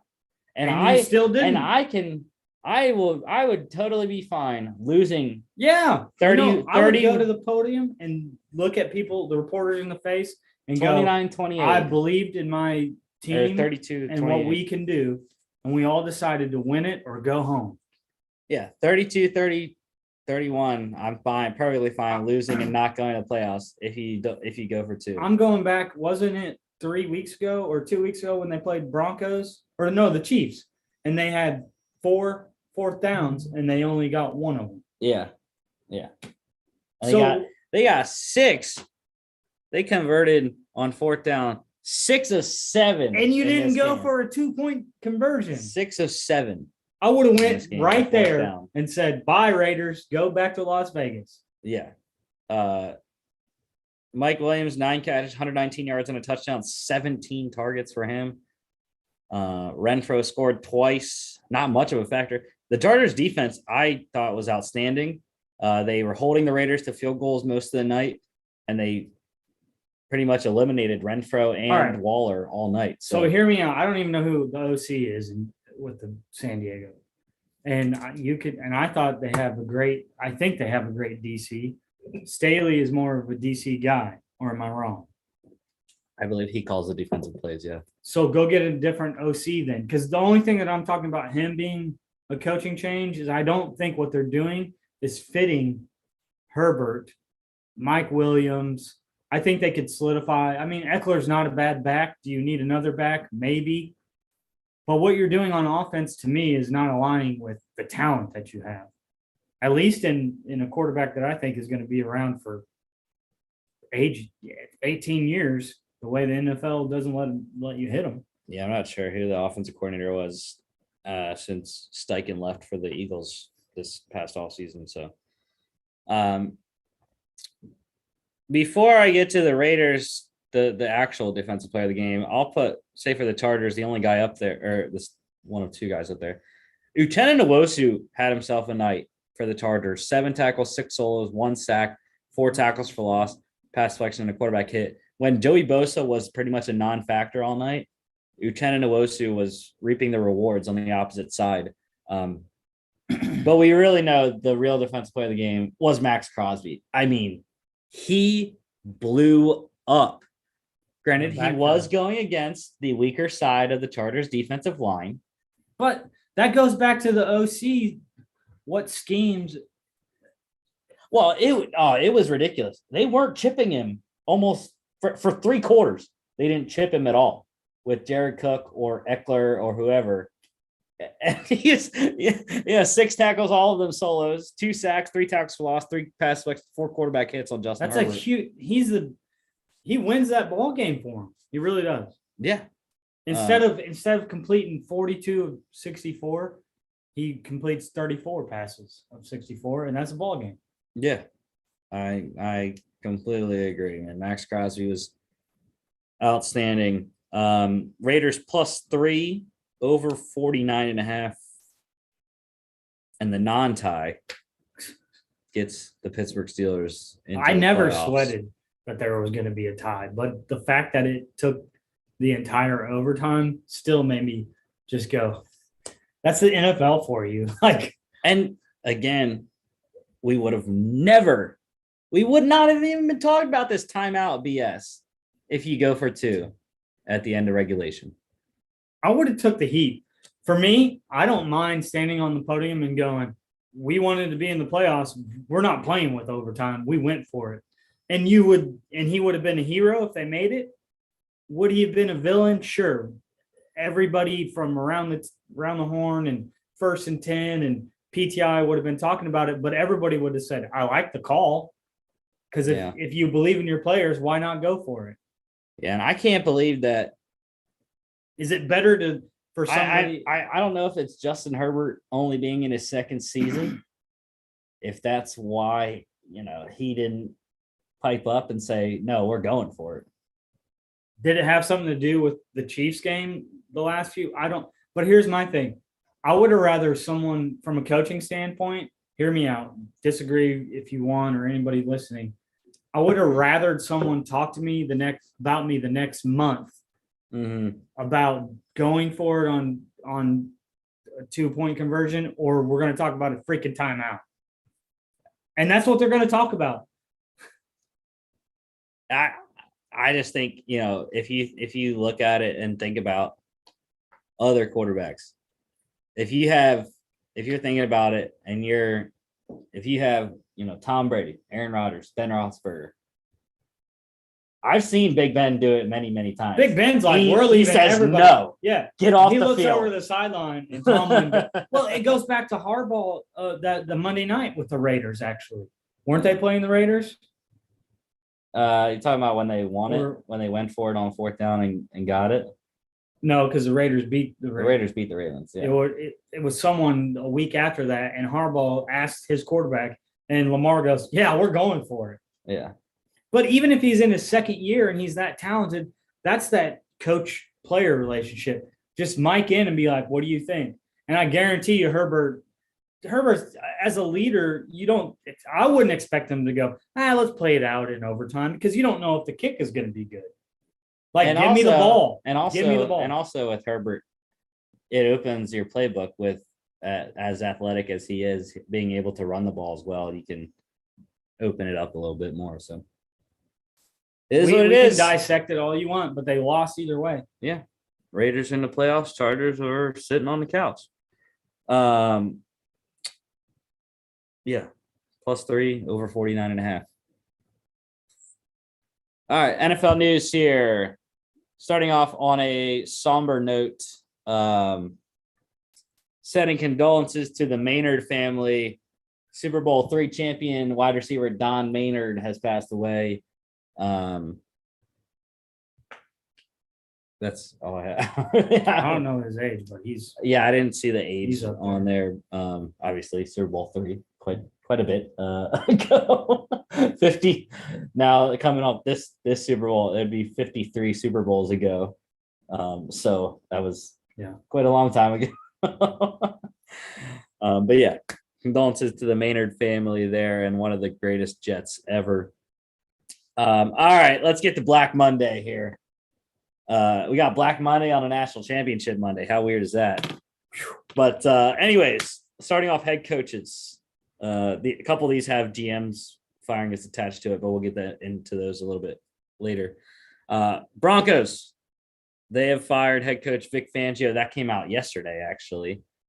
Since they played on Saturday, he was able to get fired yesterday. 19-30 in 3 seasons in Denver. Will be a leading candidate for a defensive coordinator job somewhere. So Broncos opening up their head coaching search. And I will say they are interested. Couple names put out there for the Broncos already. Patriots linebacker coach Gerard Mayo. Chiefs offensive coordinator Eric Bieniemy, your guy. I know you love Eric Bieniemy. I love him. If you have a young quarterback, please hire him. Well, they don't really have a quarterback at all. I know. But I'm saying other spots should. Unless Deshaun Watson to Denver. I know a lot of people are saying Flores and Watson going to Denver next year. It could be good. Packers offensive coordinator Nathaniel Hackett. He's getting a lot of interviews. And then both the Cowboys coordinators, defensive coordinator Dan Quinn and offensive coordinator Kellen Moore, both getting interviews with the Broncos. Also, I don't know if it was surprising or not. It was kind of in that middle ground, I think. Mike Zimmer out with the Vikings, 72-56-1 with Minnesota. Not a bad coach. Oh, for sure. I mean, I think deserves another coaching job. It just sometimes you have to move on from, what's working, what's not working. Yeah, and the GM left too. I think that's big. Yeah, and I think with Mike Zimmer, I don't know. I think he might be done, just based off his age, and also, he had a lot of health issues when he was with the Vikings with all the eye surgeries that he had to go through and whatnot. But I don't had a lot of really good years with Minnesota. Went to the playoffs 3 times in what was that? 8 seasons. Yeah, not a good ratio, but and you have to think about, he's facing Aaron Rodgers twice a year without a marquee quarterback ever in Minnesota. You had that, you won a game against the Saints on a not controversial, it's just what happened. I think for him, if he does come back into coaching, I think it's going to be something that aligns from ownership down. I don't think he's he's not a guy that's going to go, I'm going to go into a situation where I have to prove myself. I think you're going to align with a GM that says, hey, I'm going to give you we're going to look at what happens when you're here 3 or 4 years down the road. And I think he got a lot of rope to begin with from the Wolf family, owners of the Vikings, and him and Spielman coming in together was really good, solid job. And they never finished last in the division, won 2 division titles. Yep. Never had less than 7 wins in a season. So if you could get him to coach, I don't know who else is out there that could really be just. You're never going to be trash.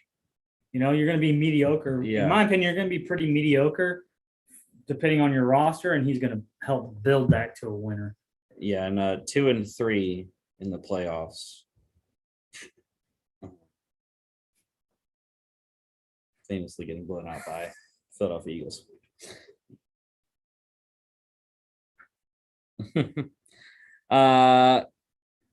And another head coach firing here, Matt Nagy out in Chicago, 34-31 in was either 4 years, I believe.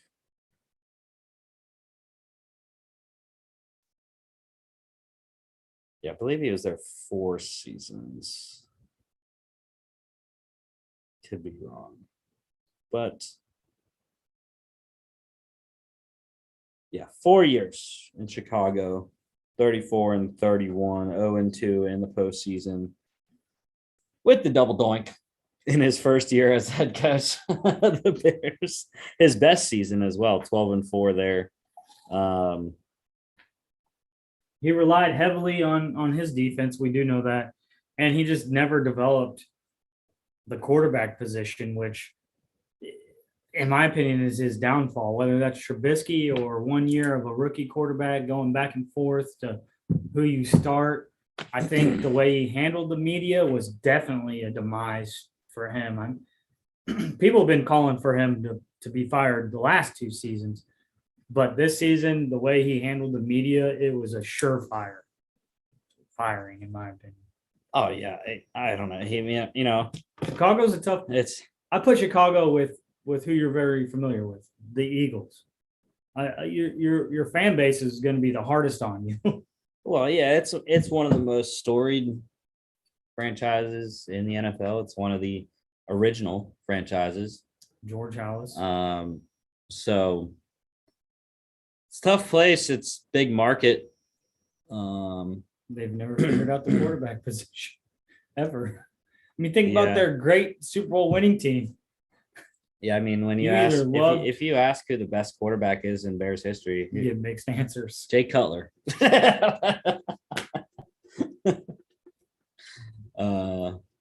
I don't know.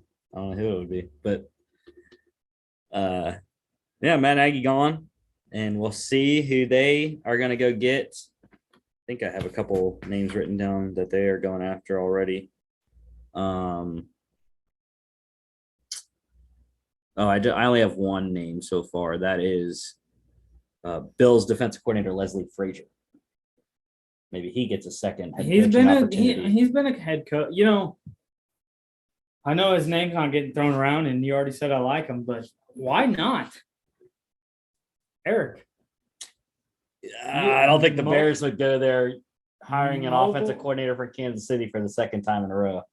Well, that's I didn't think about that. Yeah, they got it wrong. They got it wrong. You know who I actually think would be a good.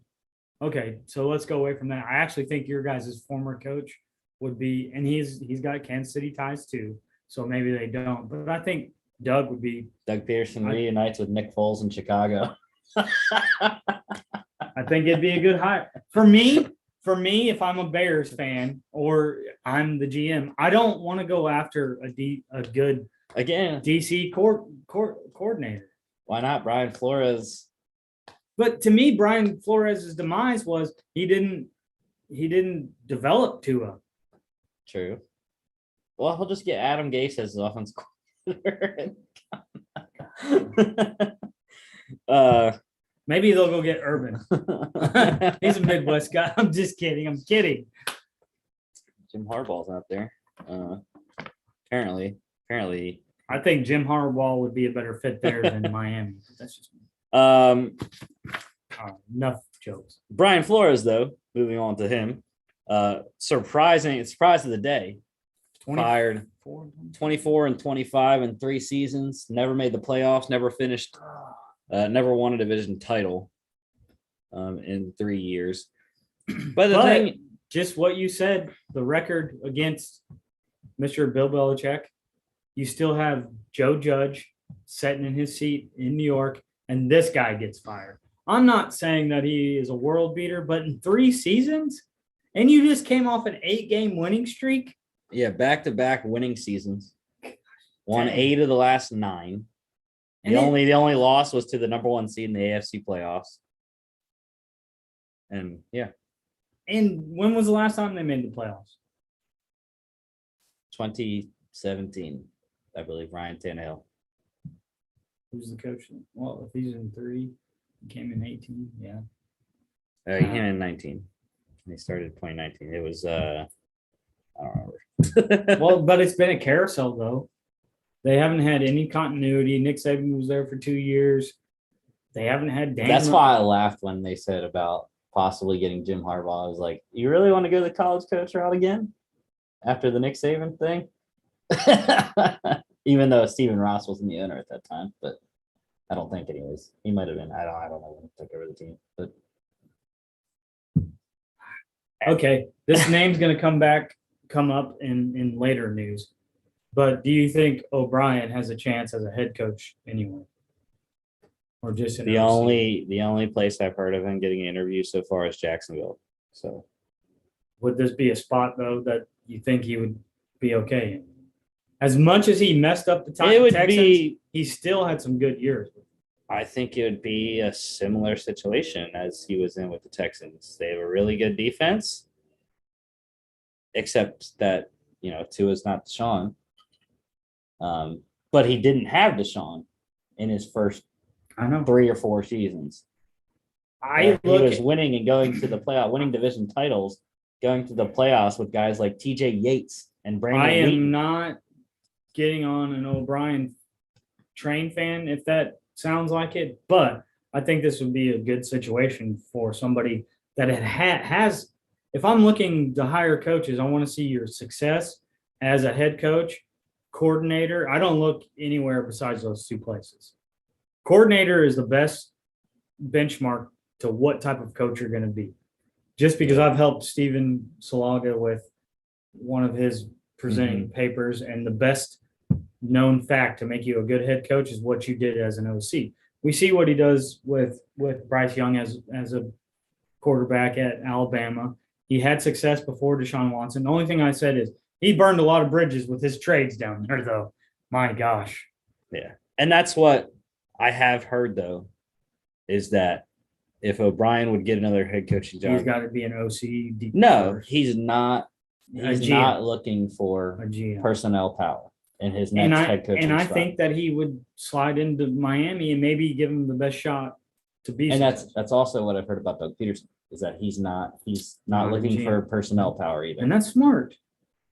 Yeah. I think there's very few people that can pull off having a lot of personnel control. Obviously, the most known is Bill Belichick, who has been the Patriots head coach and GM for You're not going to do his whole career. So, How about Chip Kelly?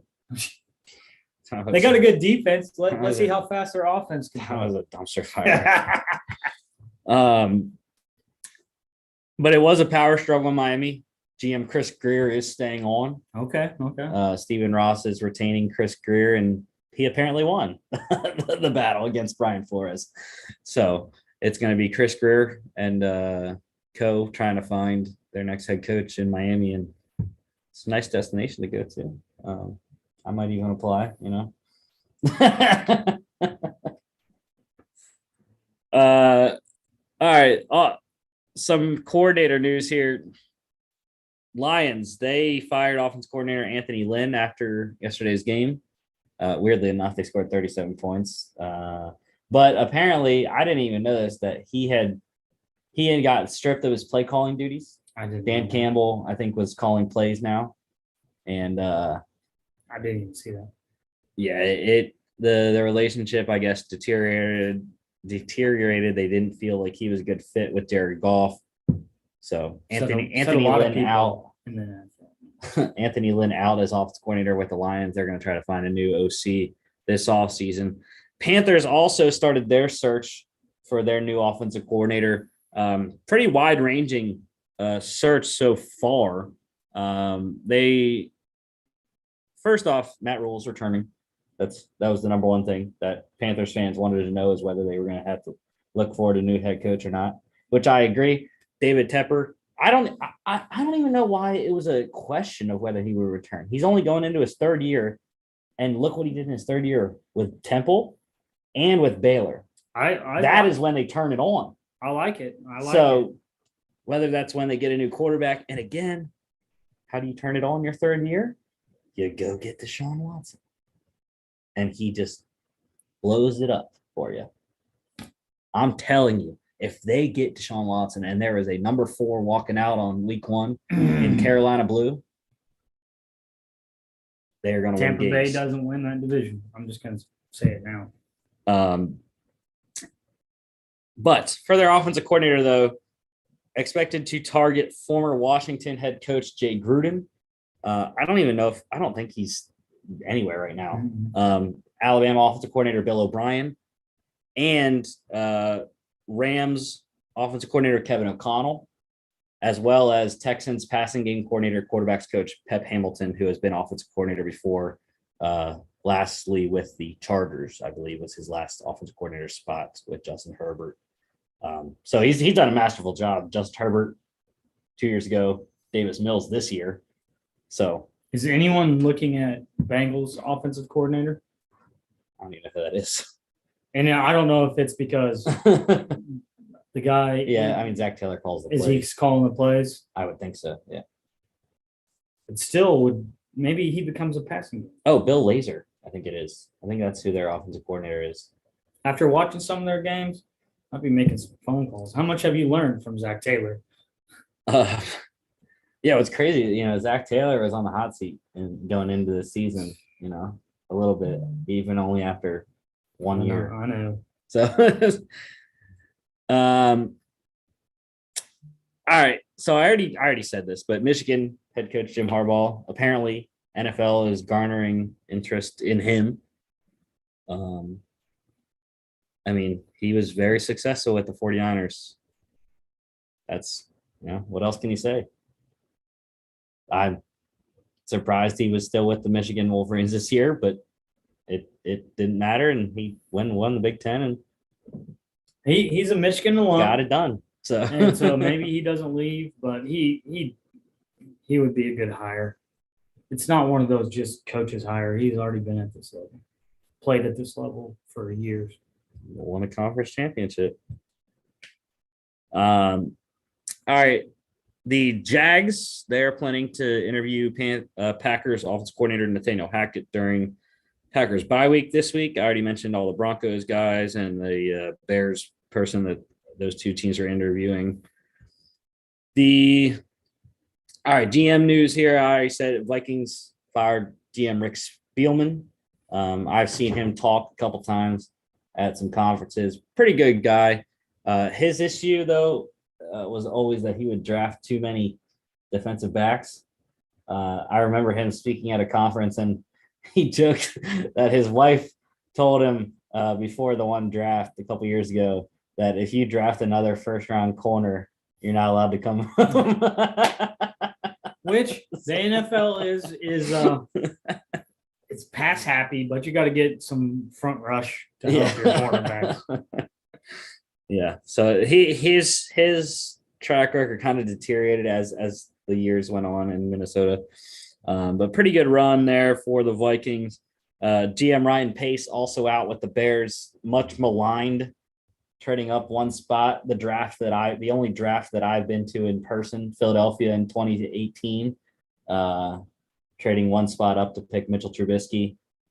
You didn't like that pick? What? I'm just kidding. It was something else, man. It was crazy. We have another controversy with a quarterback coming out of the same school. We'll see. And Steelers, they are going to have to look for a new GM. I would assume, being the Steelers and who they are, they will promote from within. Yeah. But yeah, GM Kevin Colbert, he is going to step down after this coming draft. He always said he would go as long as Ben Roethlisberger goes, and they're going to go out together. That's awesome. So I like that. Yeah. I like that.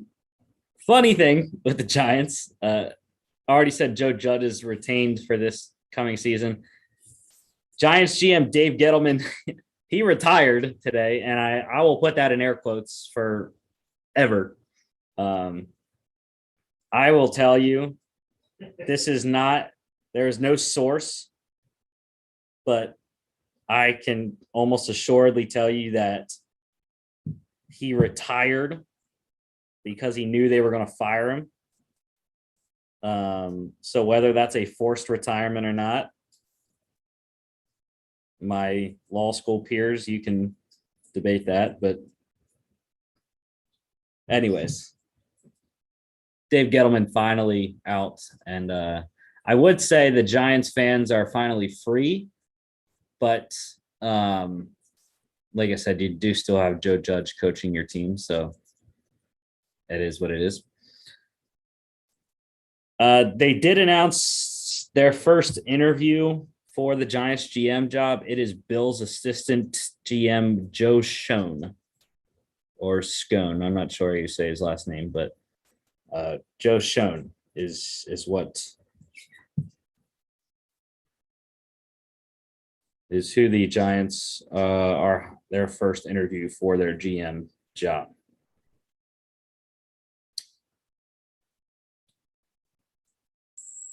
All right, some quarterback news in the offseason here. Seahawks, no plans to trade quarterback Russell Wilson in the offseason. They're going to keep him. And I think Pete Carroll, too. I think they're going to run it back once again and continue what many people thought was done after this season. But I think that both are going to return, and I think that the Seahawks are going to return to prominence next year. Maybe they run it back and they could be better, but it's easy to say that right now because that's going to be trade leverage down the road. Never know when the new league year hits in March. Falcons, they are also keeping their quarterback, Matt Ryan, because they can't staying trade that on contract. for 2022. Well, Arthur Smith always said that he wanted to keep Matt Ryan Arthur Smith, head coach. Oh, head coach, yeah. Arthur Smith always said that he wanted to keep Matt Ryan anyways. Whether they finally draft the quarterback this year or not, who knows? But some injuries here. Eagles tight end Tyree Jackson. The worst, they didn't think it was initially, but the worst has happened for him. He tore his ACL on Saturday night, done for the playoffs there. Really sucks. I mean, he had battled injuries before, had just returned from his months-long recovery from back surgery that he had, and converted quarterback from University of Buffalo, 6'9". I mean, massive. He's massive. But yeah, and he was their probably, I don't know, number one prospect or whatever on their practice squad, but I always liked him, and just another injury for him now. So they'll go with Richard Rodgers as their third tight end now. So Saints quarterback Taysom Hill, he has a Liz Frank injury. He's going to have surgery, and they said he's going to have another surgery after this one, and he'll have couple months recovery there. So it's always been his knock, even at BYU, just can't stay healthy. Yeah. Luckily, we don't have to watch Trevor Siemian play a playoff game. Thank the Lord. Big injury for Seahawks defensive back Quandre Diggs. Broken fibula and dislocated ankle. He stayed in Arizona to get his legs set. I don't know if he had surgery in Arizona or not, but I know he stayed behind to get some stuff done there with his legs. So hope for a good recovery for him. And Packers, they're getting all these guys back, dude. They got Jair Alexander back. They got Bakhtiari back. They're getting everyone back for the playoffs. Let's see how Rodgers plays. And now they said pass rushers is Darius Smith. Home field advantage. Probably will be back for their divisional playoff game in 2 weeks. So, yeah, the Smith brothers back out there rushing the passer with him and Preston. And then the Eagles, they are hopeful that they're going to have all their running backs back for this weekend. Running back Miles Sanders with his hand injury and Jordan Howard with his stinger in his shoulder. So I know their beat reporter Jeff McClain said that they do expect to have their full complement of backs, which much needed against the Tampa Bay front seven. So, and then finally, speaking of the Tampa front seven, Vita Vea got paid 4 years, $73 million for the big man, which is weird because you look at Vita Vea and he's not a pass rusher. He doesn't have the sack numbers of Aaron Donald or a Chris Jones, the two probably best defensive tackles in the league. But Vita Vea he's a big dude. He's probably one of the best run stuffing defensive tackles that there is for sure. But is 73 is run stuffing and sometimes get you sacks good enough for $73 million. Maybe if he opens up everybody else on the line, I don't know. Maybe you don't want to see him. Yeah. You paid him to not go somewhere else, I guess. Yeah. Bucks have re-signed all their guys in the last couple of years. So they see a window and they're jumping on it. It's true. When they're in cap hell in 3 years, that's gonna be quite the Arians is gone. And Brady's gone. All right, that's all the NFL news. Nothing popped up, I don't think. Just Alabama propaganda. Anyways, pick standings for the Monday show. We all went 2-0 last week. We got Kansas State right in the Texas Bowl. We got Pittsburgh right on Monday Night Football against the Browns. So, yeah, Mark, you have clinched. You have now officially clinched. We got one more Monday. Monday night, or the Monday show standings with 3 games up on Chris and I. And it's funny because this will be the tiebreaker. Chris and I on opposite sides tonight. So it'll be a good tiebreaker to see who wins second and third. But anyways, it is the only game that we have left on the Monday show to pick. College Football Playoff National Championship, number 3, Georgia, 2.5-point favorites against number 1, Alabama in Indianapolis, Indiana, at Lucas Oil Stadium, where the Indianapolis Colts play. Chris is lone wolfing the Crimson Tide. Mark and I go damn dogs.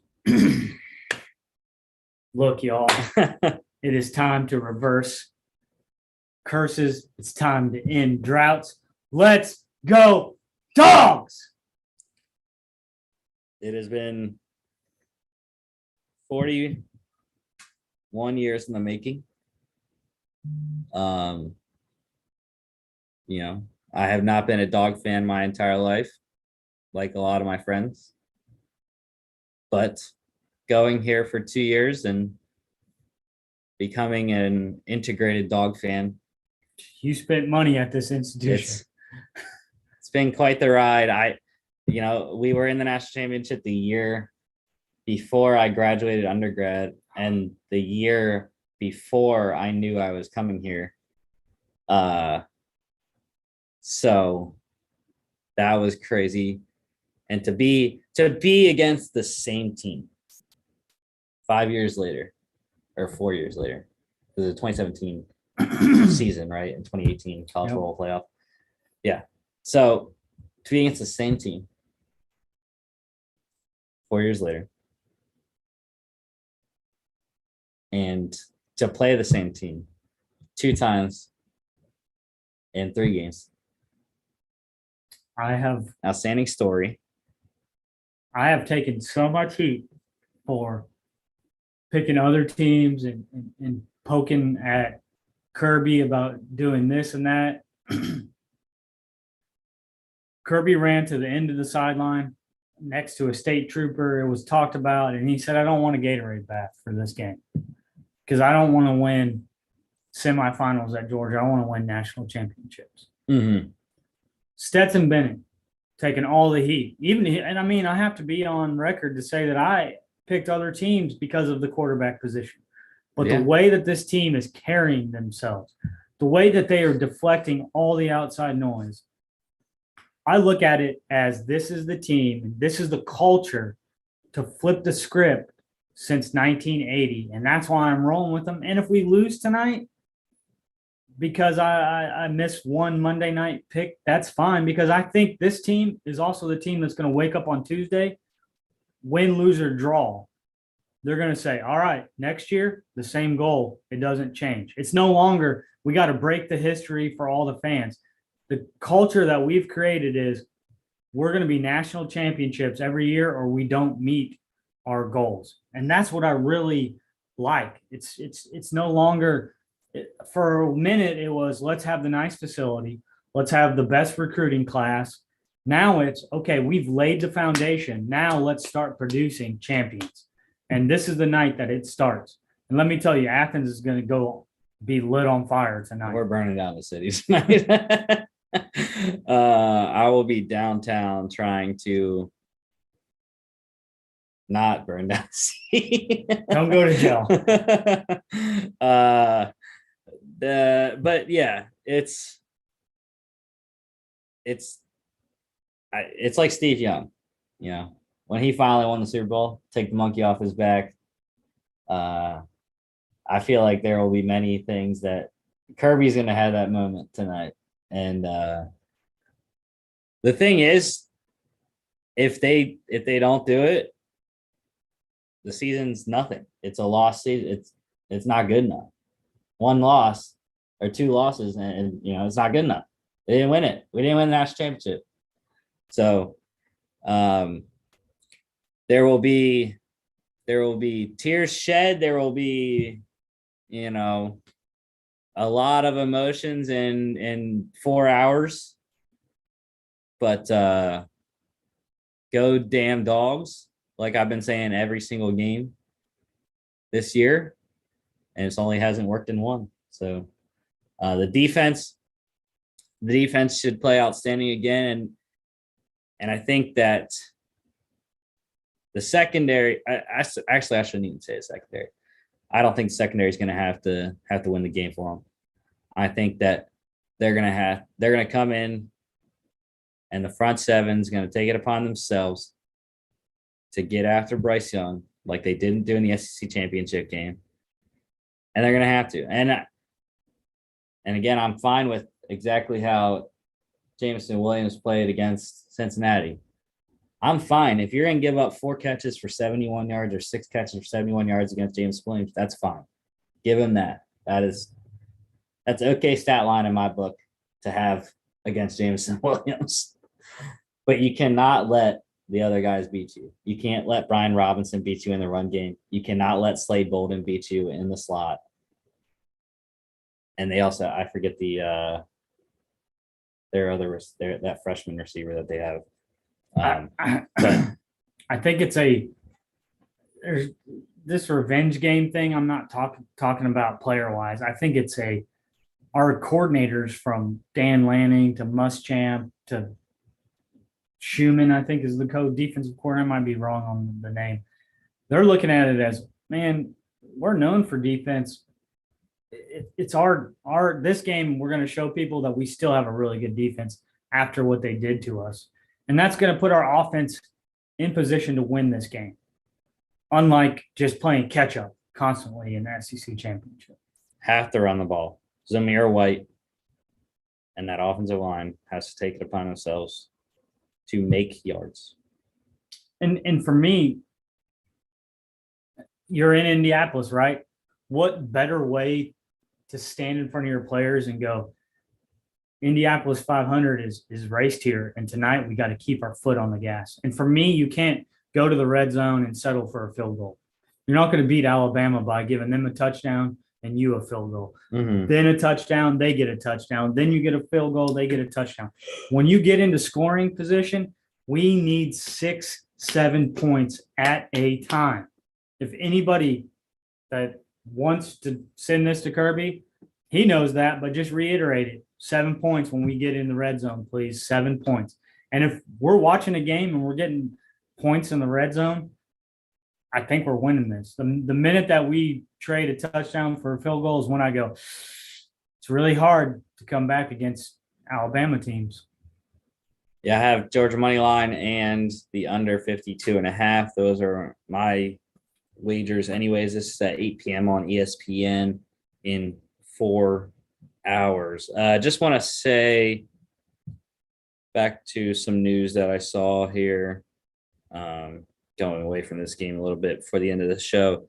Eagles getting a whole host of people back from the COVID list. Linebacker Jannard Avery, defensive tackle Fletcher Cox, safety Marcus Epps, tight end Dallas Goedert, guard Nate Herbig, running back Jordan Howard, corner Avonte Maddox, safety Rodney McLeod, running back Boston Scott, linebacker Alex Singleton, and tight end Jack Stoll. So the Eagles having their full complement going in against the Tampa Bay Bucks. The Giants also announcing another name that they are interviewing for their GM role. It is a familiar name, Chiefs Executive Director of Player Personnel, Ryan Poles. He interviewed for a couple GM jobs last year, didn't get one. And also, it looks like 2 other names from Tennessee. Giants are interviewing. Titans Vice President of Player Personnel Ryan Cowden and Titans Director of Player Personnel Monty Awesomenfort, who I've also heard in some GM conversations before. But yeah, let's get this win. And I might have to walk back here. But yeah. All right, next weekend. Next Monday, we'll be back. Be breaking down Wild Card Weekend. I didn't want to put all the names on, all the team logos on here because there are freaking 12 logos, and that would not fit very well. But anyways, we're gonna have games on all 4 networks on Super Wild Card Weekend. This upcoming weekend, I'll be back in Milwaukee. I'll be hyped when hopefully at least one of my 2 teams advances. I don't know. Steelers and Eagles have hard games against the Chiefs and the Bucks, but we'll be breaking down all of those games next Monday, and we'll be previewing them on Football Friday this week. That is the show for today. A nice 2 hours. It's pretty good. Don't forget to follow us on all our social media at FAA Podcast on Instagram and Twitter. FAApodcast.com is our website. You can check us out here on YouTube, Facebook, Spotify, Apple Podcasts, iHeartRadio, and anywhere else that we are. I don't know if we're anywhere else or not, but go damn dogs one more time.